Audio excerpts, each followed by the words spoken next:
Yeah, sanibonani wengane kwethu. So today it is a funeral of uMnqobi owadutshulwa amaphoyisa lapha eNanda. He's just only 22 years old and ube ngaphansi kwenhlangano okweqembu abazibiza ngalo elibizwa ngeWest, and kuthiwa mesebebulala iyena nje yedwa besebulala abantu abawu10 and emantangiswa namanye amacala. So today was a funeral, bebephumileke. Waqala amaphoyisa afika athi angeke angcatshwele lapha eNanda, so ugcina ehambile ukungcatshwelwa ke ePhoenix. Ake ubukele nje umngcwabo wakhe, inkosi yami, abazali bakhe bekhuluma, udadewabo bekhuluma, umphakathi ukhuluma, bekhuluma ngalo mfana omncane now 22 osewenza bonke abantu bahlala libhojozi obahlala baba nokusaba.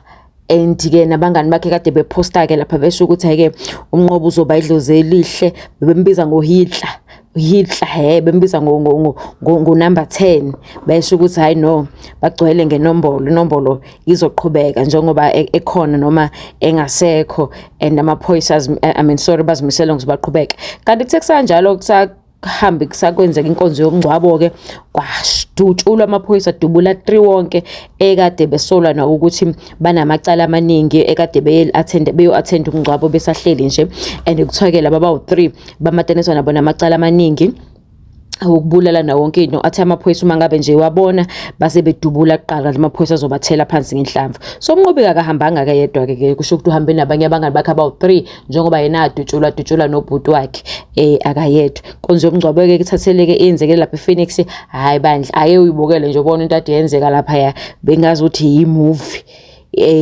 if ungayona imovie bangazothi nje nanokuthi abantu banezibindi ke kodwa phela ke hayi ukuthi banezibindi.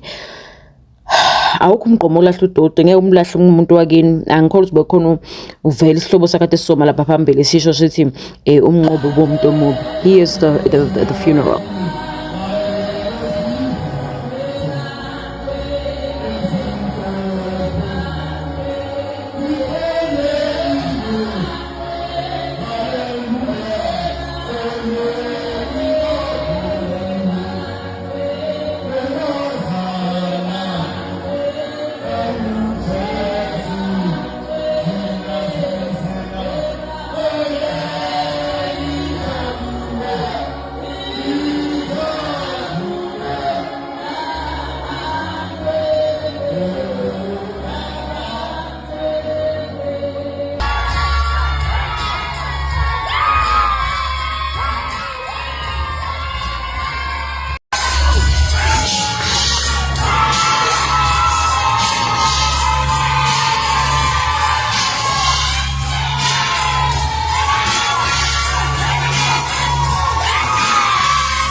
besithanda kakhulu umuntu omuhle uvikelele umphakathi ziningi izinto ezimbi sezikhulunywe ngaye kodwa thina njengemfemeli abakaze beze kuthina bazosibuza ukuthi ube umuntu onjani ukwenzile futhi okubi nanjengoba ubengathunywa umuntu akekho umzali ongathuma ingane yakhe ukuthi ayihambe ukwenza okubi futhi akekho umzali ongathuma ingane yakhe ukuthi ayihambe ukwenza okubi nanjengoba bebhema ama-drugs bebhema amaphara akekho umzali okhipha ingane yakhe ukuthi hambe ohlala phansi komjikelayo ama-drugs nathi-ke ubengathunywa into ade yenza ubeyenza emakhoneni ubeyenza eminyameni but ekhaya ubengeke besihlonipha futhi bebesithanda konke lokho ngikhulumela ukuthi izwe lazi nomhlaba wonke osumprintile wampenta wazi ukuthi okuhle ukwenzile futhi siyamthanda ubeyingane yethu yikho sifisa ukuthi afihle ngedignity.